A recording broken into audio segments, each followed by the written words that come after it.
আয়োজিত ঈশ্বরের রক্ত সমাজ 4 দিন ব্যাপী জগদ্ধাত্রী মায়ের জগৎ জননী মায়ের পুজো উপলক্ষে শুক্রবার ঐক্যমন্ত্রের আগুন শুক্রবার তরুণ সংঘ কর্তৃক আয়োজিত বিভিন্ন মাঙ্গলিক অনুষ্ঠান সূচির মাধ্যমে যথা নিয়মে শুরু হয়েছে।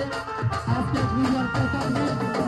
এই উপলক্ষে আপনাদের আনন্দ দেওয়ার জন্য শুক্রবার তরুণ সংঘকে আনন্দ দেওয়ার জন্য ভক্তবৃন্দকে আনন্দ দেওয়ার জন্য শুধু টাঙ্গাইল থেকে আগত বাংলা দল বাদক প্রদীপ কর্মকার আপনাদের সম্মুখে উনি এই বাংলা দল নিয়ে আপনাদেরকে কারুকার্য দেখিয়ে দিচ্ছেন। এরপরে আপনারা দেখতে পাবেন বিরতি নৃত্যে অংশগ্রহণ করবেন অস্ত্র এলাকার ওই ছেলেমেয়েরা। আপনারা উপভোগ করবেন এবং দর্শকদেরকে দেখার জায়গা দেবেন। আপনারা এভাবে দাঁড়িয়ে থাকলে দর্শকরা দেখতে পাবে না।